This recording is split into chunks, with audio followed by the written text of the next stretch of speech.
Americans have long held a fascination with royalty and the genealogy of royal heritage. This is evidenced in the well-loved Disney storylines of being discovered to be a princess, or having the great fortune of being married into the royal family, even though you are a commoner.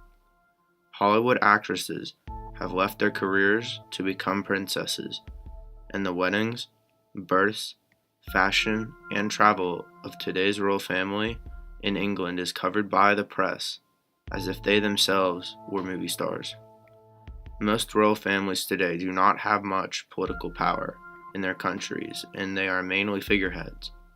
But once in a different time, there was a royal family in Russia who ruled over the country for close to 3 centuries. The Romanov family ruled over Russia from 1613 to early 1917. There were 18 Romanov family members that held power during that time. According to the Encyclopedia Britannica, it was after a period called the Time of Troubles when the first Romanov, Mikhail Romanov, was elected as the new Tsar. There was no established pattern of succession for most of the Romanov reign, so regardless of capability, the next generation just took over. The last Romanov was Nicholas II. He was not well prepared for his role, and during his term, Russia went from being a major European power to an economic and military disaster. By the end of the reign of Nicholas, the Russian people had had enough of the Romanov family and the concept of royalty. A bold idealist named Vladimir Lenin made a run for power at this time because he saw the royal family was in a soft spot.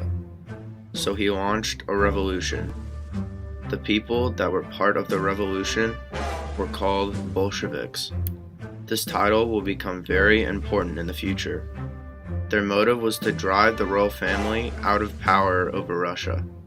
After that, something else came up, which could also be known as the downfall of Nicholas II.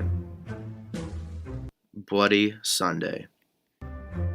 When the Russo-Japanese War started, this brought up a huge uproar from Russia because the country was already starving and needed a leader to bring them back out of this slump. While this was happening, though, Vladimir Lenin was building an army to topple the Russian Empire. Because of this uproar, a group of workers joined together with the radical priest Gabon and marched to Tsar's Winter Palace in St. Petersburg to make their point. Imperial forces then opened fire on these protesters and killed and wounded hundreds, which ended in there being multiple other protests all over the country. After this, Russia began to build up again for about the next decade and a half until a whole new slump started called World War I. After Nicholas II lost another war on the Eastern Front, the people started to become hungry and the soldiers started to become war-weary. After this major defeat, Nicholas II was forced to abdicate in March 1917. While this was happening, Russia turned into a complete war zone because the country had collapsed. When the Civil War got so out of hand, the royal family was captured in October of 1917 and was taken to Yekaterinburg, where they were eventually assassinated by the Bolsheviks. To confirm this, in the end, Yakov Mikhailovich Yurovsky, who is a Bolshevik revolutionary, officially wrote an account for the Romanovs' assassination. He said, Alexei sat in the left corner of the entrance, and so far as I can remember, I said to Nicholas approximately this. His royal and close relatives inside the country and abroad were trying to save him, but the Soviet of Workers' deputies resolved to shoot them. He asked, "What?" and turned around. At that moment, I shot him and killed him outright. He did not get time to face us to get an answer. At that moment, disorganized, not orderly, firing began. The room was small, but everyone could come in and carry out the shooting accordingly to the set order. But many shot through the doorway. Bullets began to ricochet because the wall was brick. Moreover, the firing intensified. When the victims' shouts arose, I managed to stop the firing, but with the great difficulty. A bullet, fired by someone in the back, hummed near my head and grazed either the palm or finger of somebody. When the firing stopped, it turned out that the daughters, Alexandra Fyodorova and, it seems, Demidova and Alexei, too, were alive.